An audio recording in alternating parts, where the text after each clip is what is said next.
This is my brother Jack. I took this picture in Myrtle Beach the day after Christmas when Jack and I were out walking. Now, this picture may be a bit blurry, but you have to realize Jack wasn't the subject of the picture. Here is the uncropped picture. I was taking a picture of the flags and the light posts on the boardwalk, and it wasn't until later that I realized that Jack was in the picture. But it's Jack in a way that I rarely have seen him. Jack in a very reflective moment. Now, Jack retired from the Air Force as a Master Sergeant in 2003. His 22 years in the service included stops all over the country and all around the world. I still remember the year we watched the news on a particular channel right before Christmas to see his Christmas greeting to my parents from South Korea. And we had some really interesting Christmas gifts that year too, let me tell you. One of Jack's assignments when our kids were younger was the recruiting office in Bethlehem, PA, about an hour from where we lived in Origsburg. Now, I was coaching T-ball at the time, and Jack would come up and umpire games for me. And I used to joke with the kids and tell them not to give Jack their autograph unless they knew what they were signing. After Bethlehem, Jack was assigned to the Center City, Philadelphia. He was no longer in recruiting. He was working in the office that lined up the recruits with the fields they wanted to pursue. And while Jack was stationed in Philadelphia, he lived in an apartment complex on the outskirts of the city. And there was a TGI Fridays in that complex. Now, somewhere in this time, Jack developed an interest in food. Now, not like the interest that I have in food, eating it, but an interest in preparing food and trying different ingredients and different methods of cooking. In fact, Jack told us last month that after he did some purging, he's probably down to about 1,000 cookbooks in his house. So one of the things that Jack developed a niche for was cheesecake.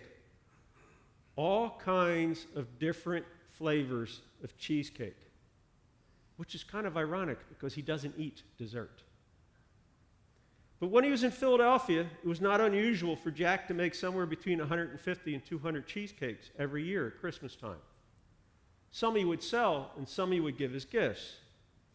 He still bakes them and gives them as gifts. In fact, he gave the front desk workers at our hotel a cheesecake when he checked in on Christmas night. But when he was in Philadelphia, some of these recipients of Jack's cheesecakes were the workers at the TGI Fridays.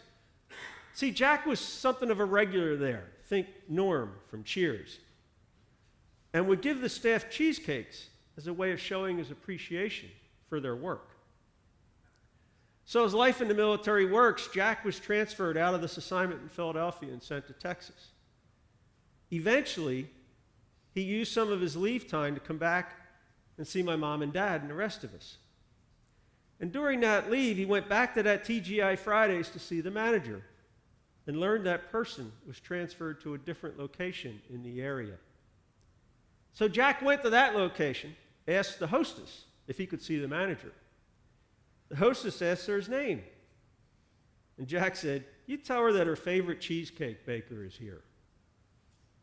The hostess walked away, and when she returned, she said, "The manager said, tell Jack I will be right out." You see, because of his cheesesteaks, cakes, I knew I would make that mistake eventually. Jack was known. So this morning we heard portions of Psalm 139. Psalm 139 is a song written by a person to God. It's a song that describes each of us as unique and of immeasurable worth. This psalm is about creation, our own identity within it, and how near God is to all of it. "O Lord, you have searched me and known me." Now, the Hebrew word for known is yada, Y-A-D-A. Some form of yada appears over 60 times in the Psalms. By using yada, the psalmist is saying that God knows the psalmist relationally and experientially. God created the psalmist and makes a deliberate effort to know them. After all, knowledge is a critical element of any meaningful relationship. So God makes a deliberate effort to get to know the psalmist, and God makes a deliberate effort to get to know each and every one of us. Not in a casual, hi, how are you kind of way, but in a close, intimate way. And God's taking the initiative here. The psalmist tells us that God is searching for us. God is seeking us and trying to understand us. So each one of us is uniquely made by God, and God desires a relationship with every one of us. God wants to know all of us and everything about all of us, no matter where we are in the world. In her commentary on this text, Catherine Matthews raised an interesting question that reminded me of an experience I shared with all of you some time ago. She said, might war itself finally end if we heard the names of all of its victims, one by one, given its moment of honor and remembrance? When I read that question, it brought to mind the death of Origsburg's Captain Jason Jones in Afghanistan. While I did not know Jason, I knew his parents and his grandparents very well. Reading the question, I remembered the emotions I felt as a parent, a friend of Jason's parents and grandparents, and also a resident of the community when I heard about Jason's death.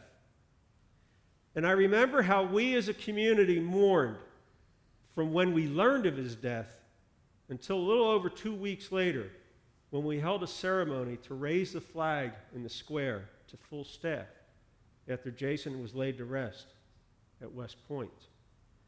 See, the psalmist tells us that God knew Jason Jones. God sought out Jason's path and became familiar with all of Jason's ways. And in a verse of the psalm that we did not hear this morning, the psalmist tells us that God was with Jason at the moment he lost his life.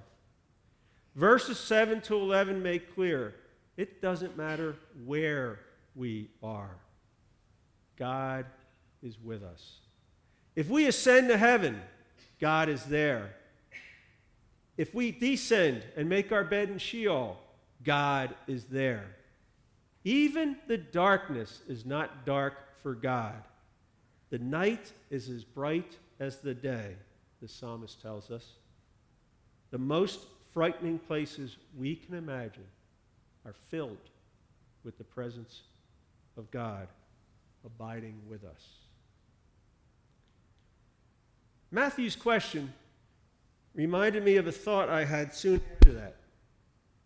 I wondered if somewhere in Afghanistan and Iraq, families and communities held similar ceremonies and experienced similar emotions at the death of a soldier, a son or a daughter, a husband or a wife, a brother or a sister, a father or a mother.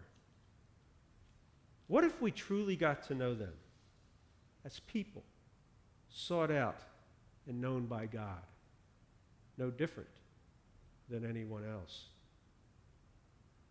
So the first set of verses omitted from the reading tell us that God is with us no matter where we go. We can take comfort in that. It doesn't matter what is going on. God is with us. And those verses also present something of a challenge. There's nowhere we can hide from God. Am I the only one who has done things and thought, wow, I hope God didn't see that? But guess what? God saw it. The psalmist says, you formed my inward parts. You knit me together in the womb, and my frame was not hidden from you when I was being intricately woven in the depths of the earth. The psalmist is relating himself and us to the creation story. We are fearfully made and wonderfully made, the psalmist writes. So here's another one of those times when our language does not do the original Hebrew justice. When I think of fearfully, think of a negative term. Did you ever wonder why God would make something with fear?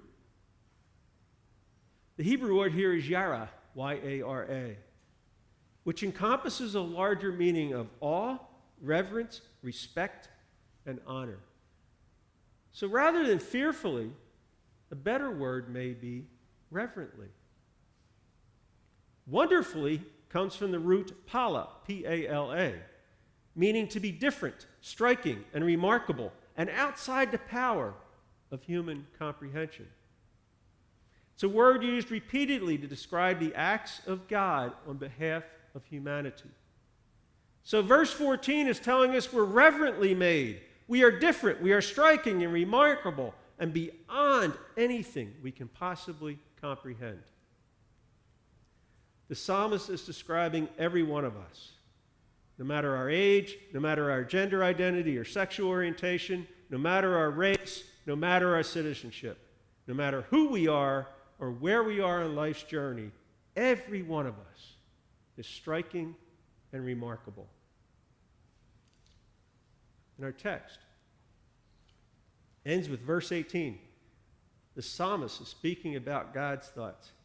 I try to count them. They're more than the sand. I come to the end. I am still with you. Our reading ended there. And it would have been nice if the psalm ended there. But the psalmist must have desired to write something to show how close to God they were. So they wrote, "Oh, that you would kill the wicked, O God, and that the bloodthirsty would depart from me, those who speak of you maliciously and lift themselves up against you for evil. Do I not hate those who hate you, O Lord? And do I not loathe those who rise up against you? I hate them with a perfect hatred. I count them my enemies." When I read those verses, I thought, boy, the psalmist should have quit while he was ahead. So God, all these people that are persecuting me and holding me in captivity, kill them. They talk trash about you, God, and fight you for evil reasons. Since they hate you, I hate them as well. In fact, God, it's a perfect hate. I'm not quite sure what that means, perfect hate. The psalmist's connection with God is so intimate and so close that an assault on the psalmist's identity is an assault on God. And an assault on God's identity is an assault on the psalmist. This intimate, close relationship had led the psalmist to apply their human characteristics to the God who has fearfully and wonderfully made them. But God also fearfully and wonderfully made those enemies as well. This psalm is a classic demonstration that while God knows each of us intimately, our knowledge of God is probably way off and is culturally defined with all the dangers that poses.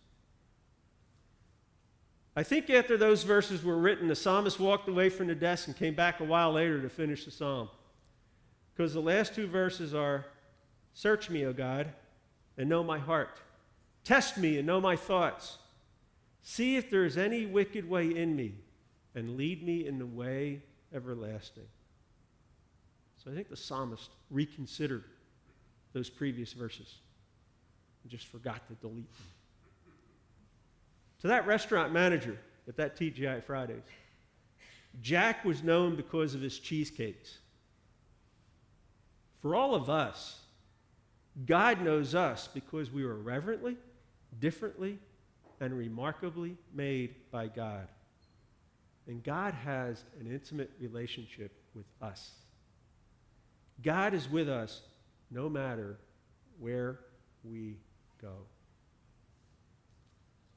In a book titled Tales of the Hasidim, Martin Buber, an early 20th century Jewish philosopher, offered these words concerning the relationship between God and humankind.